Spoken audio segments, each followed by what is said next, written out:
नमस्कार दोस्तों, मैं रामू कुमार यादव एजुकेशन क्लासेस रामू में आपका स्वागत करता हूं।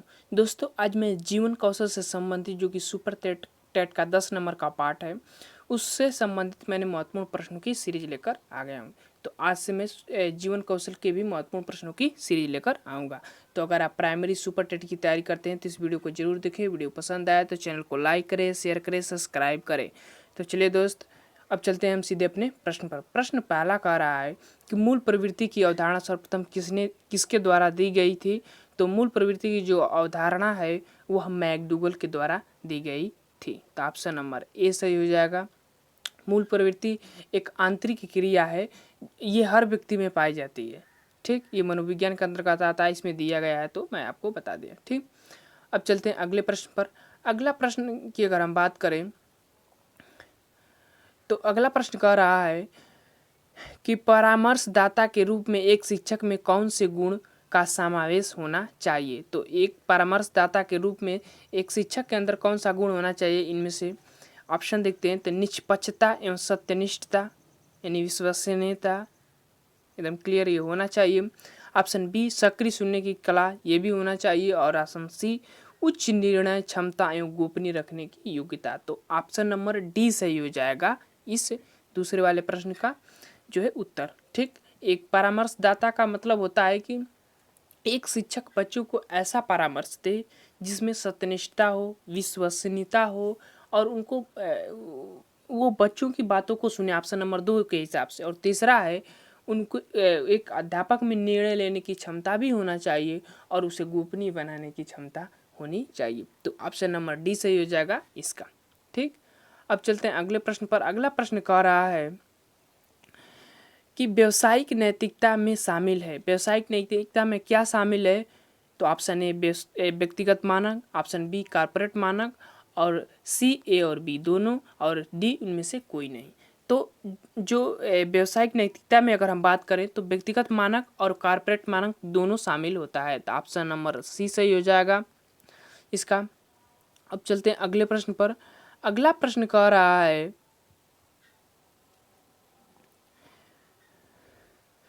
विश्व का सबसे बड़ा मानवीय धर्म क्या है। तो विश्व का सबसे बड़ा मानवीय धर्म की अगर हम बात करें तो अहिंसा परमो धर्म है। तो ऑप्शन नंबर बी सही हो जाएगा इसका। सीधा सीधा ऑप्शन है अहिंसा परमो धर्म विश्व का सबसे मानव धर्म है। ठीक,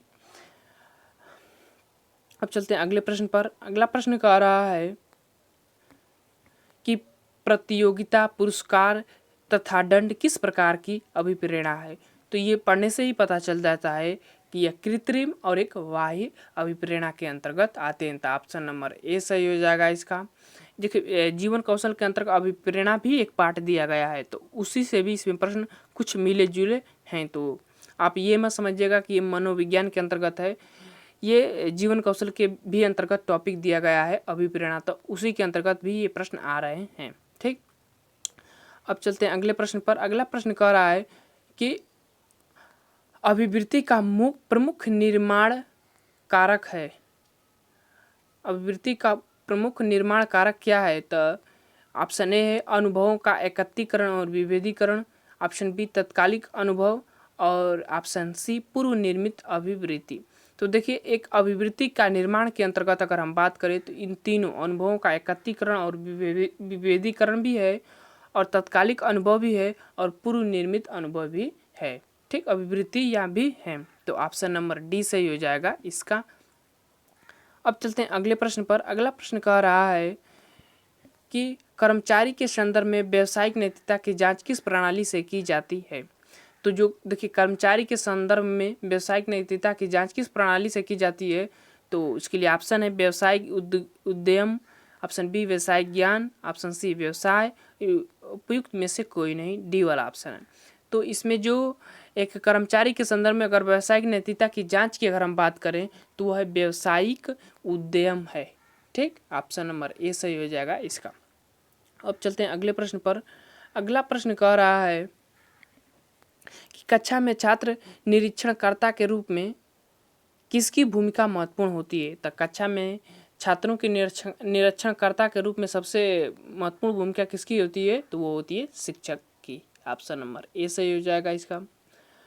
अब चलते हैं अगले प्रश्न पर। अगला प्रश्न कह रहा है कि ऐसे अभिप्रेरक जिन्हें अर्जित किया जाता है क्या कहलाते हैं। तो देखिए अभिप्रेरक दो प्रकार के होते हैं, एक प्राथमिक होते हैं, द्वितीयक होते हैं। तो प्राथमिक अभिप्रेरक जो आपके अंदर होते हैं और द्वितीयक अभिप्रेरक की अगर हम बात करें तो जो आपके वातावरण या वायु से मिलते हैं तो उससे द्वितीयक अभिप्रेरक। तो अर्जित के अंतर्गत कौन आएगा, जब आप बाहर से अर्जित करेंगे तो वह द्वितीयक अभिप्रेरक कहलाता है। ऑप्शन नंबर बी सही हो जाएगा इसका।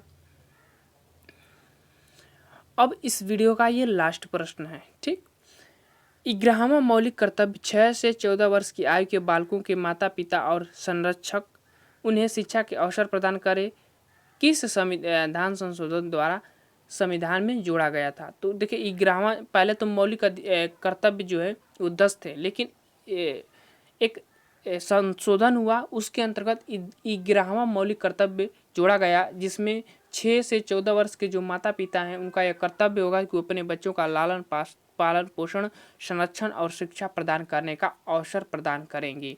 तो ये जो मौलिक कर्तव्य है 11वां, यह 86वें संविधान संशोधन 2002 में जोड़ा गया था। तो ऑप्शन नंबर ए सही हो जाएगा इसका। तो ये जीवन कौशल से संबंधित जो महत्वपूर्ण प्रश्नों की सीरीज चल रही थी, ये हमारा पहला है और इसके बाद मैं आगे ऐसे ही वीडियो लाता रहूँगा। तो अगर आप प्राइमरी सुपर टेट की तैयारी करते हैं तो आप हमारे वीडियो को जरूर देखें। वीडियो पसंद आए तो चैनल को लाइक करें, शेयर करें, सब्सक्राइब करें। तो चलिए दोस्त हम वीडियो को समाप्त करते हैं। Thank you for watching this video.